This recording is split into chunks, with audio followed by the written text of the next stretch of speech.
The Jacksonville Jaguars are no longer a quiet rebuild. Something changed fast in Jacksonville, and the rest of the AFC South felt it before it could explain it. 1 year ago, this team looked like a project. Now it looks like a warning. Liam Cohen brought order to the offense. James Gladstone changed the way the roster was built. Tony Boselli gave the building a standard. And suddenly, the same franchise people kept questioning started looking like a team nobody wanted to see late in the season. But here is the twist. This was not only about one hot run, or one good draft, or one big name, it was the way everything started connecting at the same time. Trevor Lawrence finally had a system he could grow inside instead of surviving another reset. The offense had real options. The front office kept adding players who fit the plan instead of chasing noise. Then the defense started looking meaner, faster, and more complete. And waiting behind all of it is Travis Hunter, the kind of two-way talent who changes how a team builds on both sides of the ball. That is why this season feels dangerous. The Jacksonville Jaguars are not walking in like a team hoping last year was real. They are walking in like a team ready to prove it was only the start. The quarterback has stability, the roster has more edge, the defense has new teeth, and the front office is moving with the confidence the league might have missed. But to understand why this is bigger than hype, you have to start with the man who finally gives this whole thing a chance to last, Trevor Lawrence. Trevor Lawrence is the part of this story people better stop treating like an old question.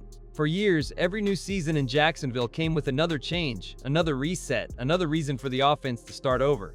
But now the Jacksonville Jaguars have something they have not had enough around him: real stability. Liam Cohen is not walking in as a fresh voice anymore. The system is not new anymore. The timing is not a mystery anymore. That matters, because a quarterback does not grow when the ground keeps moving under him. And the numbers finally started matching the feeling. Trevor Lawrence gave Jacksonville a season with 29 passing touchdowns, and that was not empty box score noise. It showed control. It showed trust. It showed a quarterback who was no longer fighting the offense, but driving it. Parker Washington became more than a name people ignored, finishing with 58 catches and 847 yards. Brian Thomas Jr. gave the field real danger. Jakobi Meyers added another calm target who knows how to find space. Suddenly, Lawrence was not carrying a broken setup. He had answers. That is the scary part for the rest of the division. The Jaguars do not need Trevor Lawrence to be a superhero every snap. They need him to be steady, sharp, and in command. That is a much more dangerous version of him.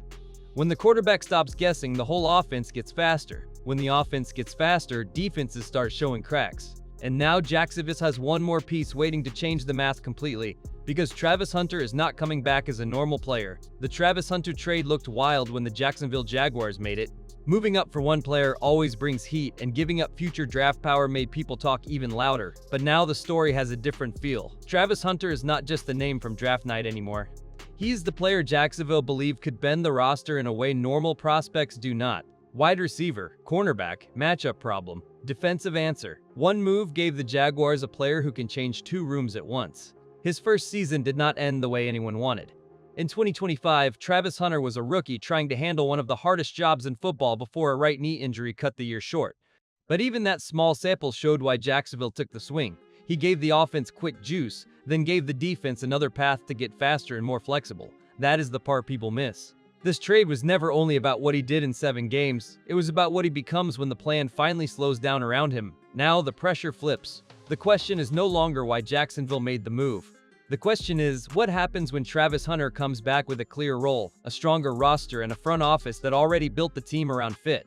If he becomes the kind of corner who can erase space, while still giving Trevor Lawrence special offensive packages, the whole trade starts looking different. And that leads straight into the part most fans still have not studied enough: the way James Gladstone is building this team behind closed doors. What nobody is talking about enough is how the Jacksonville Jaguars stopped acting like a team searching for answers and started acting like a team with rules. James Gladstone did not walk into Jacksonville trying to win the loudest press conference. He walked in trying to clean up the building. Every move now feels connected. Every player has to match the plan.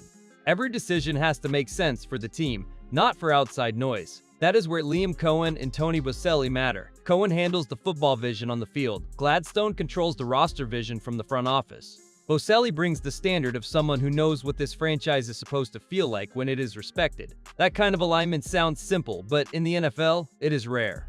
Bad teams collect talent and hope it works. Strong teams know exactly why a player belongs before they bring him inside. And this is why Jacksonville's next moves are so dangerous. They are not drafting names for applause.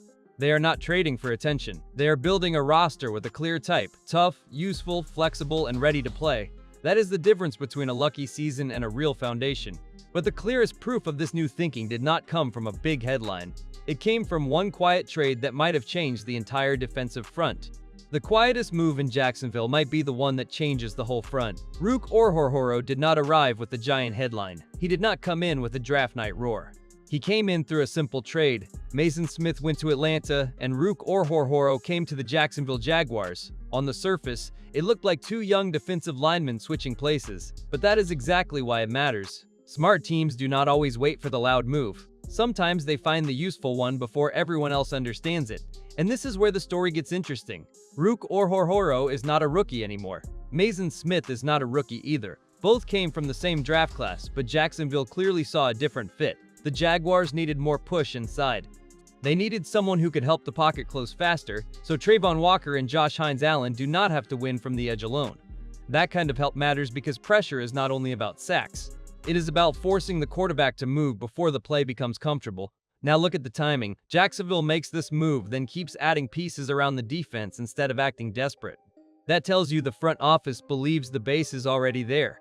Anthony Campanile has more bodies, more power, and more ways to stress an offense. Rook Orhorhoro gives them another interior answer. Albert Regis gives them more depth, and suddenly the defensive line does not feel thin anymore. It feels like a plan. But the next part is even bigger because once a team finds its core, the real message comes when it starts paying the right players. The Jacksonville Jaguars did not wait for the market to tell them what Travon Walker was worth. They moved first. That matters. When a team pays an edge defender before the noise gets louder, it is sending a message to the locker room. This is not a trial run anymore. This is the core.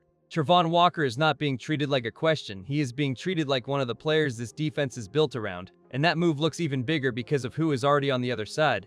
Josh Hines-Allen gives Jacksonville another proven edge piece, so Walker does not have to carry the front by himself.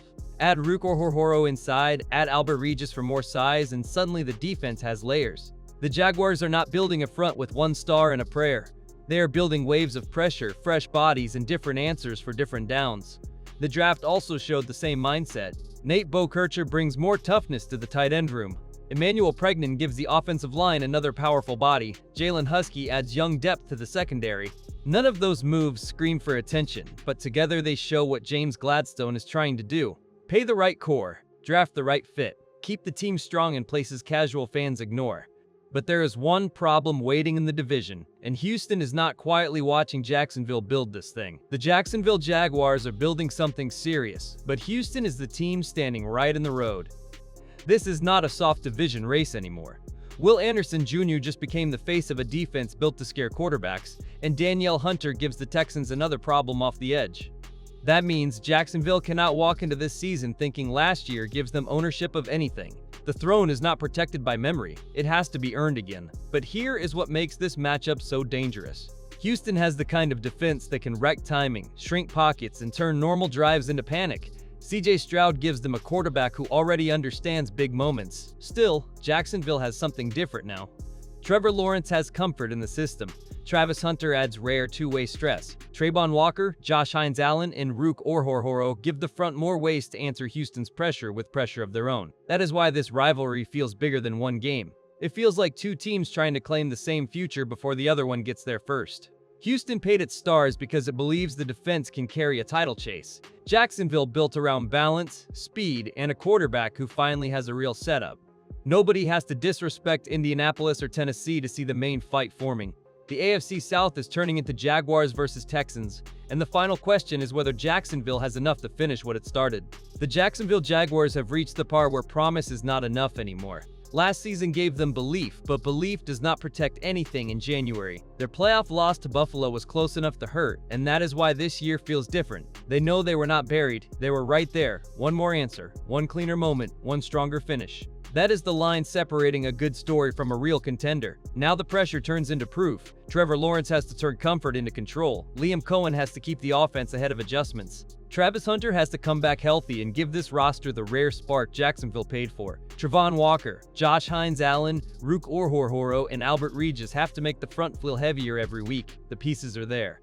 The excuse room is shrinking. That is what makes this season so tense. Houston is not backing down. CJ Stroud is still dangerous. Will Anderson Jr. gives the Texans a true game changer. But Jacksonville has its own answer now, and maybe the bigger one.